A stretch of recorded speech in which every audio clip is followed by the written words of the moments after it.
Testing, testing, 1, 2, 3. Hello and good morning, and welcome to Shed Customs TV. I wanted to introduce to you my 1938 Triumph Speed Twin, affectionately known as Warwolf.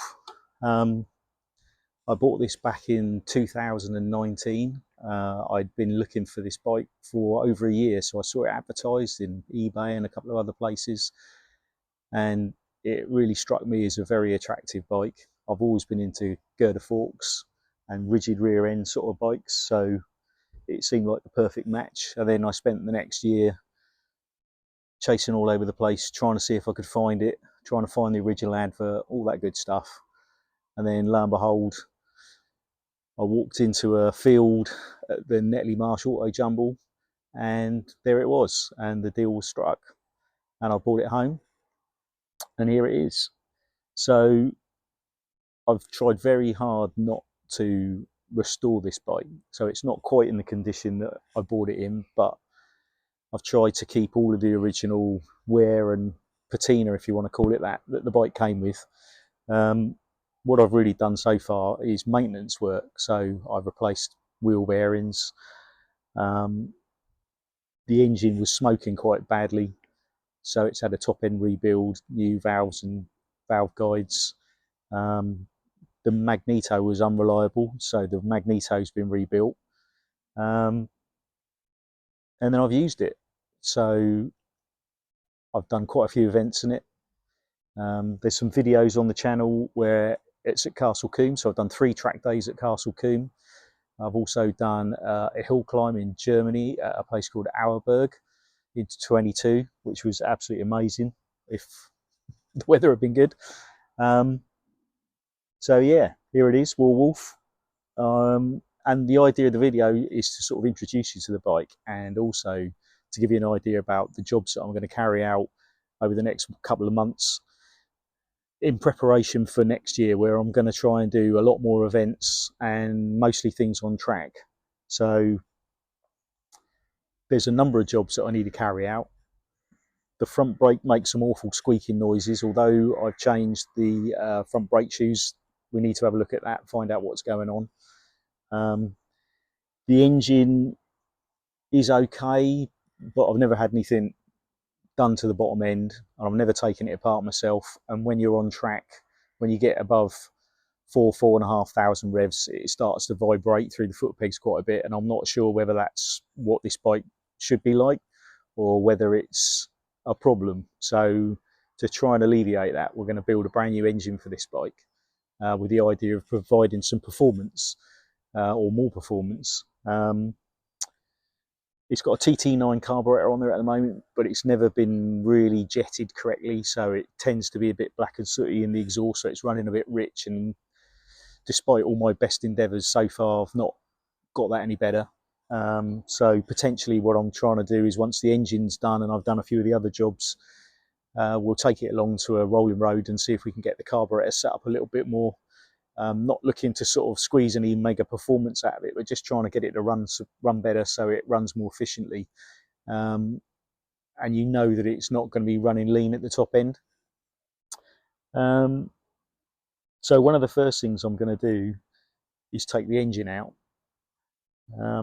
I've done that before, but when I did the top end rebuild, I noticed that the pipes, I love them to death. They're one of the nicest features of the bike, but the tubing where it goes into the head looks like it's been done for style as opposed to performance, so there's quite a bit of restriction in there, so I want to look at that. So yeah, that's basically the bike. I hope you're going to enjoy it, and subscribe. I've had a lot of viewers looking at the videos, but not many people are pressing the subscribe button, which I get, but there's no cost to subscribing. I'm not going to go on about, you know, it will help me make more videos and everything else. It just sort of like makes you feel that you've actually made some effort to produce a video and people are liking it. So if you like it, then please subscribe. If you've got any comments, then I'd love to hear them. Try and answer everything that's ever put up there, negative or positive. So yeah, come along and join the journey, and thanks very much.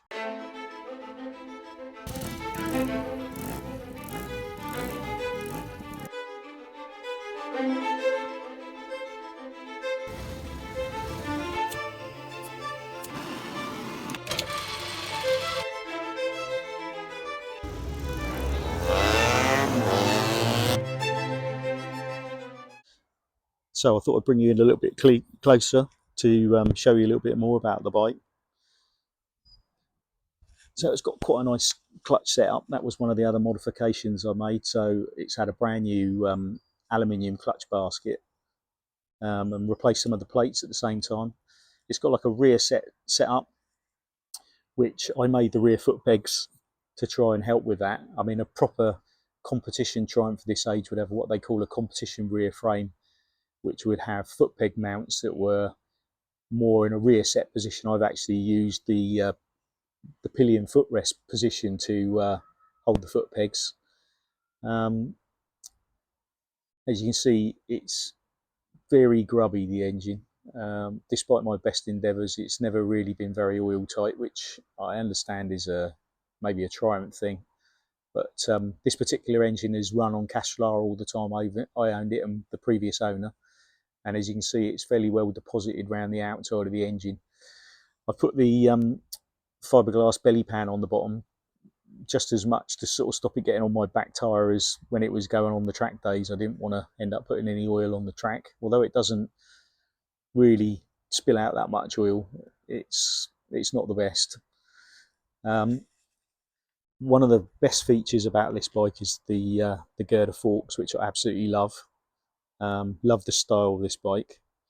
But the girder forks, as you can imagine, 1938, the majority of this bike, not all of it's 38, so certainly the engine's not 38. But the girder forks have got a little bit of wear in the bushes. So one of the jobs over the winter is to take out the pins and find out whether it's the actual pins that have got wear in them or whether it's the bushes within the girder forks. So here we are on the other side. We've got a 4-speed gearbox with the gear change turned backwards, so it's a reverse pattern, so it's 1 up and 3 down for the gears. Someone's made a modification to the timing cover to put that tacho drive on there, which I'm going to take that cover off and reuse that on the new engine. I quite like that feature and I would like to have a tacho. I did the modifications to the front brake plate myself, so the brake plate came to me as a broken item anyway, so it would normally add an extension off that casting, the black casting you can see that went up to the bolt, which was all part of one piece, but that had been smashed off it. So I've reused the parts and put the air scoop on there. Not saying the air scoop does a great deal, but I thought it looked period. So the gear change is also quite novel. Or sorry, the kickstart is also quite novel. So it's a kickstart that's been cut in half and turned backwards, so it's really nicely tucked in. The other thing you might notice is those tags just above the kickstart, and they're actually scrutineers tags from Dijon. So this bike used to get raced at Dijon before I owned it, and one of the plans for next year is to go on a track day at Dijon and sort of take it back to somewhere it's been before. The mudguard was an addition that I also carried out. So the mudguard that came with it was absolutely awful. So brightened it up with a new aluminium one and made the mounts for it. Another nice thing that it's got is the rims. So the aluminium rims are genuine Borini flange rims, 19-inch. They came with the bike, and they look really cool. I really like those. So as you can probably tell, the petrol tank is looking a little bit worse for wear, but I think that actually gives it a nice sort of patina and shows its age. And then where the original instruments used to go, where that sort of heart-shaped aluminium cover is with the Shed Auto Customs and Warwolf logo, that is where the original light switch and an ammeter and an oil pressure gauge used to go. So there's basically a hole underneath that.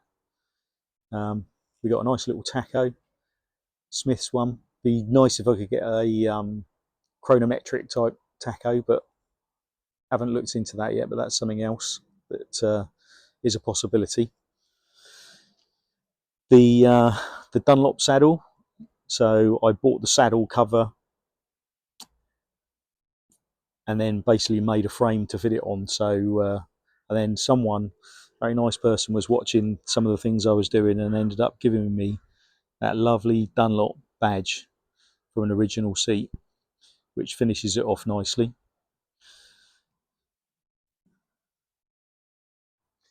And in this episode we're going to start to take the bike apart. So first job is to remove the exhausts, so let's have a go at that.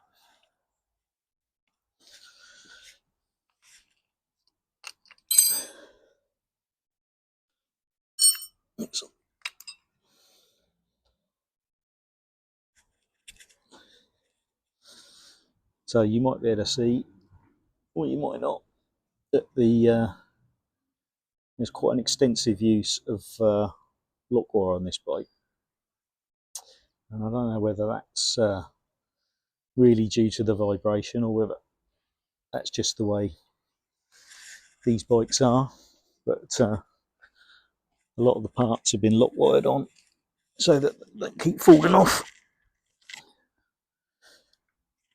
So I'm just undoing the aluminium clamp bolts that hold the exhaust onto the stub that sticks out the cylinder head.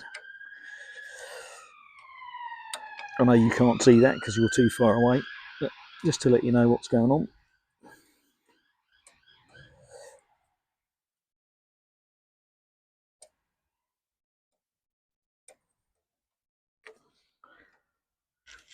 Talk amongst yourselves. Right. Then at the back here, I made a special mount up to hold the exhaust so that it would come back up to the part of the spring seat. There was a horrible sort of bracket that looked, well, horrible, over-engineered and not very pretty. So I've made something else, which I think is a lot neater. But this is a little bit of a faff to get this apart.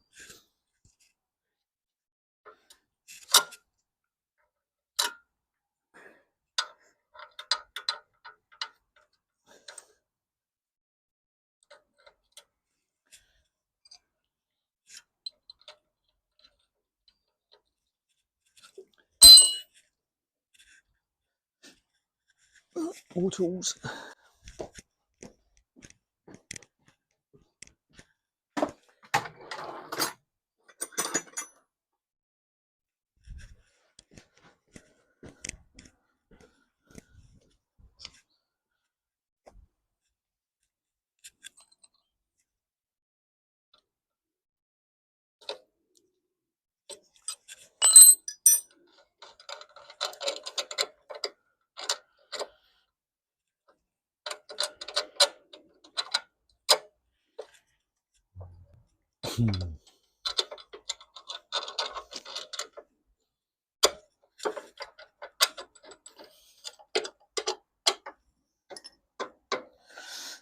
Right, let's cut some of that lock wire off.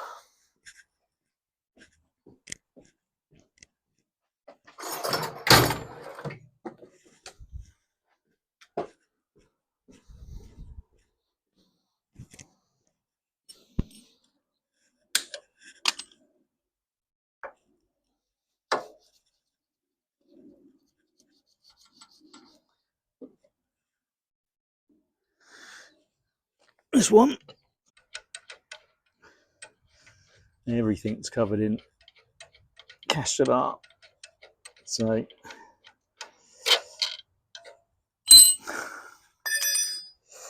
yeah, gonna need a good clean. All right, other wire, lock wire. Let's see if we can get this one off.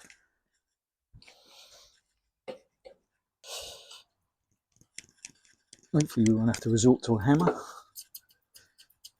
Come on. Come on.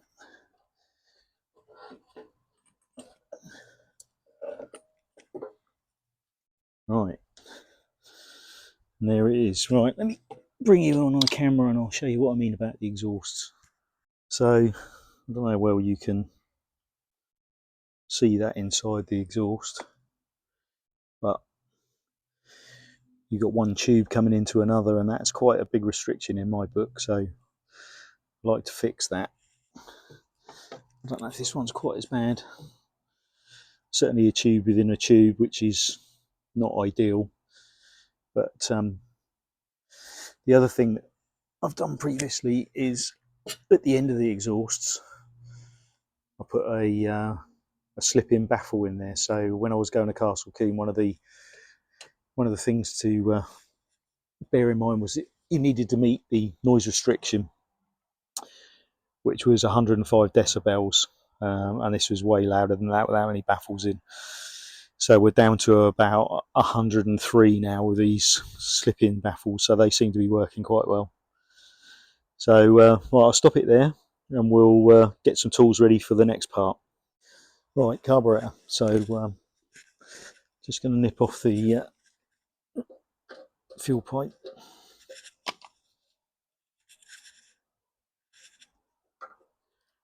Definitely past its sell-by date. It's got a bit stiff, as they say. Whee! Okay. And the carb's just held on with 4 Allen bolts. I got that one out.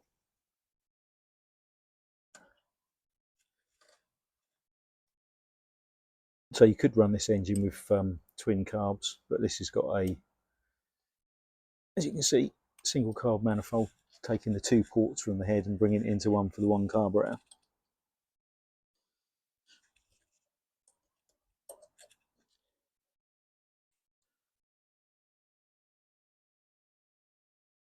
So it hasn't been running as well as I would have hoped recently. I got it to the point, having owned it all this time, been tweaking it slowly, that the carb, although it wasn't perfect and the mixture wasn't all it might have been, it was pretty good, and I got it to the point where it would start pretty much first kick every kick, which is amazing for something which, when I got it, it was so frustrating because it it didn't do that at all. It's let me down a few times along the way. Probably user error as much as anything else. So one of the things I haven't mentioned is that this is the first British bike I've ever owned, and one of the reasons I bought it, other than I love the style, was I was running around on sports bikes and I wasn't really enjoying it, and I wanted to get my fun at slower speeds, and this is definitely at slower speeds, as you might imagine. But keeping a bike with practically no suspension on our current roads and staying in one piece is quite a challenge.